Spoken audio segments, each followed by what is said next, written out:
আসসালামু আলাইকুম, আশা করি তোমরা সবাই ভালো আছো।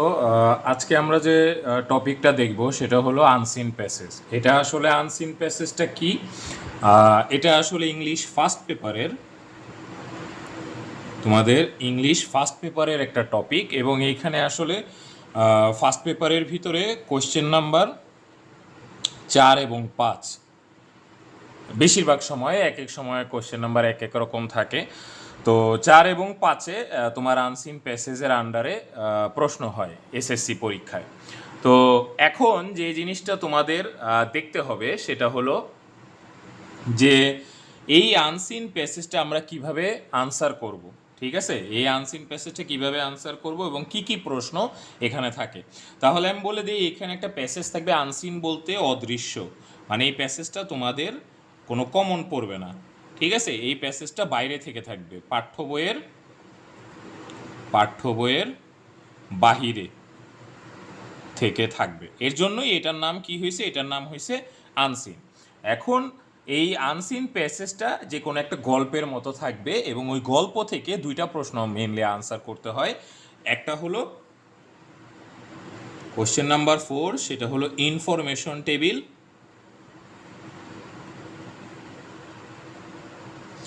আর কোশ্চেন নাম্বার 5 সেটা হলো সামারি।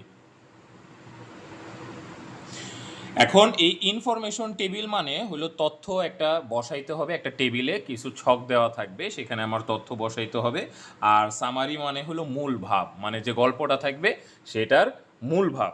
এখন আমরা এই আনসিন প্যাসেজের এই কোশ্চেন নাম্বার 4 আর 5 আনসার করার আগে আমরা যে ইটা দেখব সেটা হলো যে এই আনসিন প্যাসেজ কয় প্রকার থাকে। সাধারণত পরীক্ষায় দুই ধরনের আনসিন প্যাসেজ থাকে। এই দুই ধরনের, একটা হলো ব্যক্তি সম্পর্কিত, আর একটা হইল বস্তু সম্পর্কিত।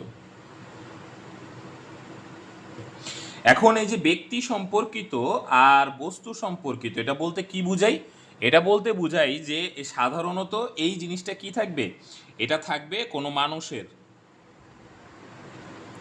মানুষের রিলেটেড কোনো কিছু, আর এই বস্তু থাকবে কোনো স্থান বা কোনো স্থাপনা বা যে কোনো ধরনের পপুলার জিনিস, যেমন পদ্মা নদী বা যমুনা নদী বা যে কোনো একটা জেলা, এই সম্পর্কিত, যেটা আসলে বস্তু রিলেটেড। এই জিনিসগুলো কিন্তু বস্তু রিলেটেড। আর সাধারণত বিভিন্ন, যেমন ডক্টর মোহাম্মদ শহীদুল্লাহ, তারপরে নিউটন, বিভিন্ন ব্যক্তি, তাইলে আমরা বুঝে গেলাম। এবং বেশিরভাগ সময়ই এই ব্যক্তি সম্পর্কিত কোশ্চেন, বেশিরভাগ সময় 90% টাইম কোনো ব্যক্তির জীবনী থাকে, আর বাকি 10% টাইমে প্রশ্ন যদি একটু কঠিন হয় তাহলে এই বস্তু সম্পর্কিত প্যাসেজ থাকে।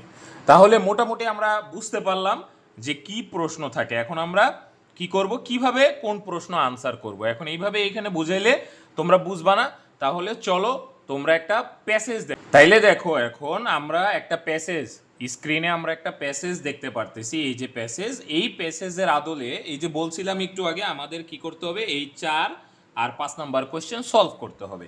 এই 4 নাম্বার কোশ্চেন কি, এটাকেই আমরা বলছিলাম ইনফরমেশন টেবিল। ঠিক আছে, একটু আগে আমরা এটাই পড়ছিলাম, এটা হলো ইনফরমেশন টেবিল, আর এই যে এটা হলো সামারি। তাহলে আমাদের প্রথম নিয়মটা কি, খেয়াল করো। প্রথম নিয়মটা হলো এই প্যাসেজ কি করতে হবে। অনেকে বলবে আমরা এই প্যাসেজ আগে পড়ব, কিন্তু না, প্রথম নিয়ম হইল প্যাসেজ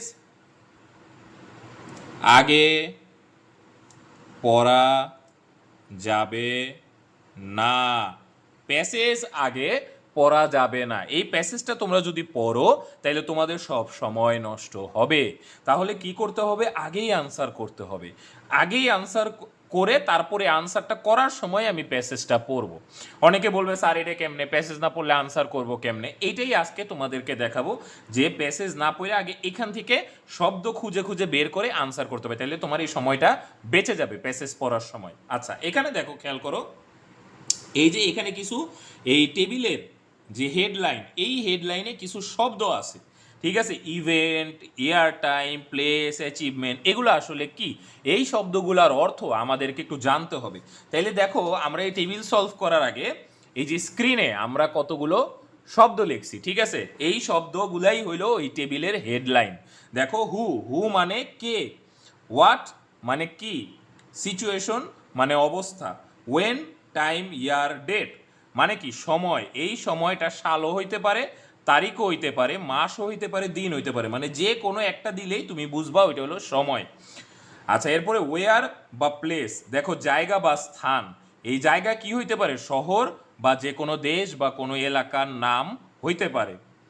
এরপরে দেখো ওয়াই মানে কেন, হাউ মানে কিভাবে। এইটা একটা ইম্পর্টেন্ট। ইভেন্ট বা অ্যাক্টিভিটি মানে ঘটনা বা কাজকর্ম, যে কোনো ঘটনা বুঝাইতে এটা বুঝায়। এরপরে দেখো সাবজেক্ট বা স্পেশালিটি মানে বিষয় বা ওই বিষয়ের উপর বিশেষত্ব। এরপরে দেখো important contribution, achievement, name of work মানে কন্ট্রিবিউশন মানে অবদান, অ্যাচিভমেন্ট মানে অর্জন, ঠিক আছে? মানে এই কোনো লোকের অবদান বা অর্জনকে এই কন্ট্রিবিউশন বা অ্যাচিভমেন্ট বোঝায়। এরপরে দেখো হুম বা বাই হুম মানে কাকে, আর রিজন মানে কারণ। তাইলে প্রথমেই এই টেবিলে সাধারণত হু বা হোয়াট থাকে, এরপরে ওয়েন, ওয়েয়ার থাকে, এরপরে ইভেন্ট থাকে, কন্ট্রিবিউশন থাকে। তো আমি মোটামুটি সবগুলো আশা করি তোমাদের জানাই আছে। আর যদি জানা না থাকে তাহলে স্ক্রিনটা পজ করে স্ক্রিনশট নিয়ে রাখো, এটা আমাদের কাজে লাগবে। আমরা যখন এই যে এখন টেবিলটা সলভ করব তখন আমাদের কাজে লাগবে। তাইলে আমি আগে যেটা বলছিলাম যে প্যাসেজ আগে পড়া যাবে না। তাহলে দেখো এই যে ইভেন্ট, এই ইভেন্টটা কি করব, এখানে মানে ঘটনাগুলো বলা আছে, ইয়ার বা টাইম এখানে সময় দেওয়া আছে। হ্যাঁ, আমি আগেই বলছিলাম সময় মাস, দিন, তারিখ, হ্যাঁ, সাল, সব কিছু। প্লেস মানে জায়গা, আগেই বলছিলাম যে কোনো দেশ বা জায়গা বা এলাকা, একটু আগে। এগুলো কিন্তু মুখস্থ রাখতে হবে। অ্যাচিভমেন্ট মানে অর্জন। তাহলে দেখো প্যাসেজটা আমি বলছিলাম যে দুই ধরনের প্যাসেজ হইতে পারে, একটা হলো ব্যক্তি রিলেটেড আর একটা বস্তু রিলেটেড। তাইলে প্রথমেই দেখো আমরা ব্যক্তি রিলেটেড। নীল আর্মস্ট্রং একজন ব্যক্তি, একটা মানুষ। তো বর্ন, এই মানুষটা জন্মগ্রহণ করছে ইয়ার বা টাইম। তাইলে দেখো এই যে বর্ন, এখানে দেখো বর্ন, বর্ন এখানে কোথায় আছে আমরা এখন এটা খুঁজে বের করব। এই দেখো আমাদের এখানে কি আছে, আমরা পেয়ে গেছি এই যে বর্ন। এখন এই বর্নের এখানে আমাকে প্লেসও নাই, আমাকে লিখতে হবে প্লেস, লেখার কোনো জায়গা নেই। আমার এক নাম্বারটা হলো ইয়ার বা টাইম। তাইলে দেখো এই যে আগস্ট 5, 1930। তাইলে আমরা এইখানে লিখে ফেলবো আগস্ট 5, 1930, যেভাবে প্যাসেজে আছে আমি সেভাবেই লিখে দিলাম। তাইলে আমি বুঝতে পারছি, কিন্তু আমাকে এই শব্দটা খুঁজতে হবে। আবার দেখো এই যে 2 নাম্বার এটা হয়ে গেল। তারপরে দেখো রিসিভড বিএসসি, এইবার বলতেছে প্লেস। এখানে কিন্তু আর সালের কথা বলে নাই, এখানে হলো কি বলছে, প্লেসের কথা। তাইলে চলো রিসিভ বিএসসি, বিএসসি কোথায় আছে, এখানে মাস্টার্স আছে, মাস্টার্স না, এর আগে আমি আমাকে কিন্তু সিরিয়ালি আগাইতে হবে। এই যে ব্যাচেলর অফ সায়েন্স, এই যে ব্যাচেলর অফ সায়েন্স, এইটা মানেই হইলো কিন্তু বিএসসি। অনেকে এটা বুঝবে না, ঠিক আছে? অনেকে এটা বুঝবে না। তাইলে এখানে বলছে প্লেস মানে কোন জায়গা থেকে, এই যে Purdue university, from Purdue university. তাইলে আমি এখানে লিখে দিলাম পার্ডু ইউনিভার্সিটি। বানান ভুল হওয়ার কোনো অপশন নাই, দেখে দেখে তুলতে হবে, খেয়াল রাখতে হবে। তাইলে আমি কিন্তু এই যে এইভাবে এইভাবে খুঁজে বের করতেছি, ঠিক আছে? কি ওয়ার্ডগুলো দিয়ে খুঁজে বের করতেছি। এরপরে দেখো লেফট ফর দ্য মুন, এটা শেষ। এরপরে হলো লেফট ফর দ্য মুন, আমার কোথায় আছে, এই যে এরপর থেকে left for the moon, Buzz Aldrin launch the mission to the moon with Apollo on July 16। দেখো কি বলছে যে astronauts Neil Armstrong, Buzz Aldrin and Michael Collins launch the mission to the moon. এই যে মিশন টু দ্য মুন মানে left for the moon, মুনের জন্য গেছে। কোথায়, কবে গেছে, এই যে ইয়ার টাইম দিছে, এই যে জুলাই 16। তাইলে আমার এখানে আনসার হবে জুলাই 16। এরপরে দেখো কি লেখছে, landed on the moon July 20, 1969। দেখো জুলাই 16তে গেছে, এখানে কিন্তু শুধু জুলাই 16 দিলে হবে না, জুলাই 16 1969 দিতে হবে, কারণ এই জুলাই 16 তারিখে গেছে, 20 তারিখে মানে চাঁদে পৌঁছাইছে, তার মানে এখানে সাল দেওয়া আছে, কিন্তু এখানে আবার সাল দেওয়া নাই, কিন্তু আমার এই সালটাই মানে তো এইটা মানে একই সালেই তো, মানে 4 দিনের মাথায় গেছে আর কি, ঠিক আছে, জুলাই 16 তারিখে আর 20 তারিখ। তাইলে আমাকে এখানে সালটা লিখতে হবে, অনেকেই সালটা লিখবা না, তখন কিন্তু নাম্বার কেটে দিতে পারে। তাইলে কারণ আমার তারিখ এবং সাল দুইটাই লিখতে হবে, যেহেতু প্যাসেজে দুইটাই দেওয়া আছে। এরপরে দেখো কি বলছে, জুলাই 20 জুলাই, এই যে 20 জুলাই কি হয়েছে, 20 জুলাই কি হয়েছে, ল্যান্ডেড অন দ্য মুন। এই যে ইভেন্ট, এখানে আমার লিখতে হবে ল্যান্ডেড অন দ্য মুন। এই যে ল্যান্ডেড অন দ্য মুন, আশা করি ব্যাপারটা বুঝতে পারছো। এখানে এতক্ষণ এখান থেকে এখানে গেছিলাম, এখন এইখান থেকে এইখানে গেলাম।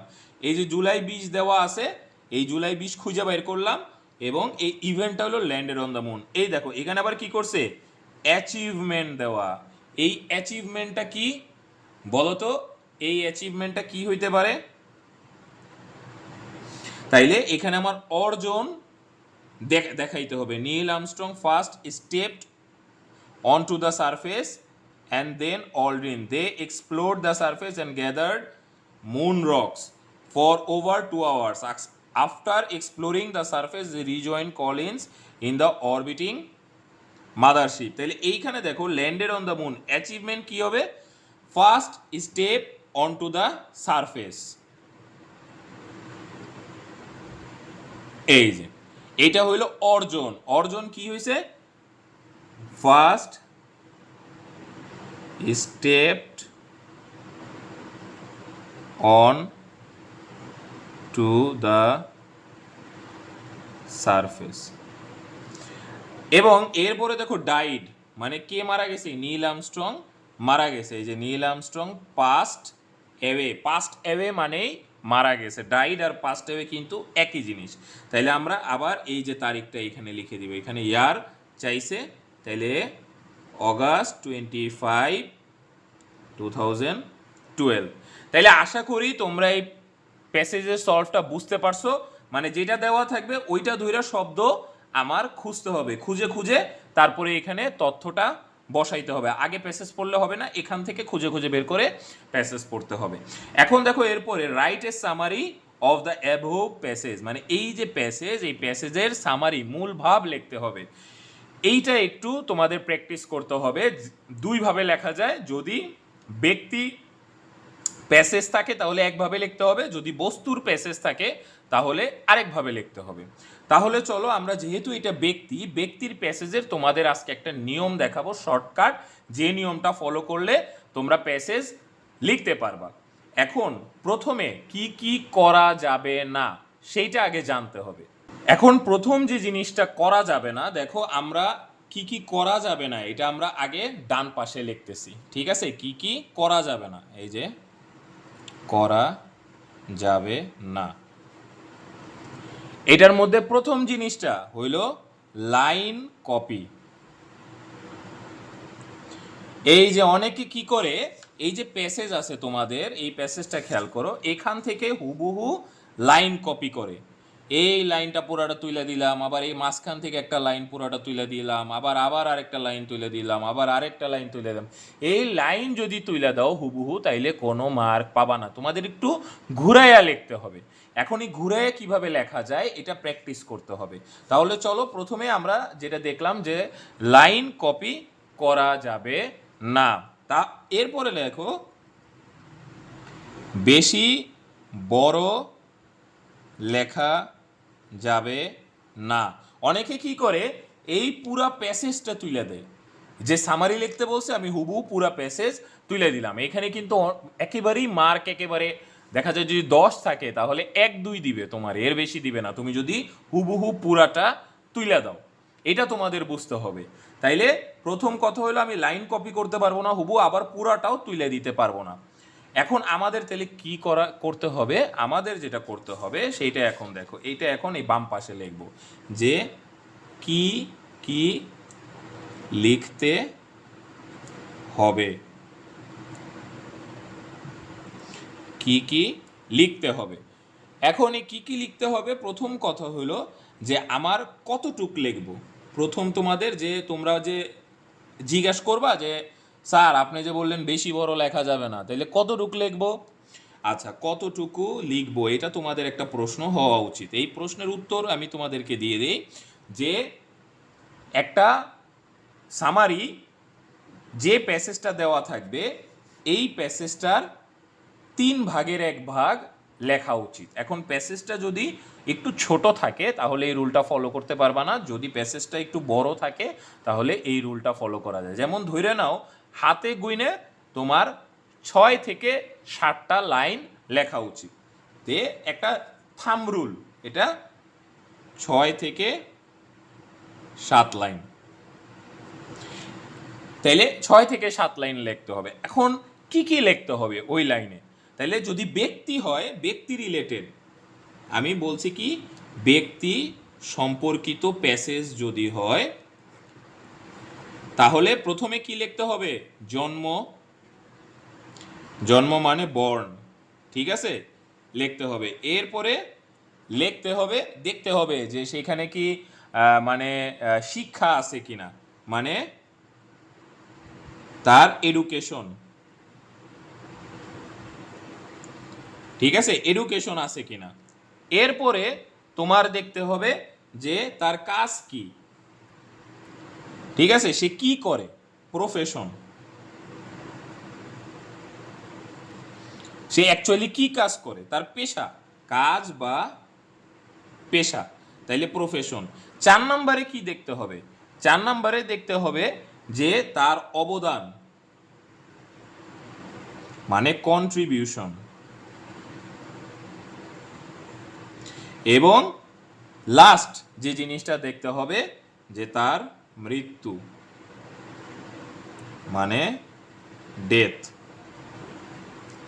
এখন এই 5টা আমাদের মিনিমাম লেখলে আমরা একটু মোটামুটি ভালো নাম্বার আশা করতে পারি। এখন এই 5টা আমি কিভাবে লিখব? এই 5টা কিভাবে লেখা যায়? এই 5টা আমি একটা তোমাদের ফরম্যাট করে দিতেছি, ওই ফরম্যাট অনুযায়ী তোমাদের এই 5টা লিখতে হবে। দেখো তোমাদের সামনে একটা ফরম্যাট দেওয়া আছে, এই ফরম্যাটটা অনুযায়ী আমাদের প্যাসেজের সামারি লিখতে হবে যদি কোনো ব্যক্তি রিলেটেড প্যাসেজ হয়। তাইলে দেখো আমরা ব্যক্তি রিলেটেড প্যাসেজ একটু আগে একটা দেখছিলাম, কি এই যে এইখানে এদের এবং এদের কি ফরম্যাটটা আমি তোমাদের দেখছিলাম একটু আগে, এই দেখো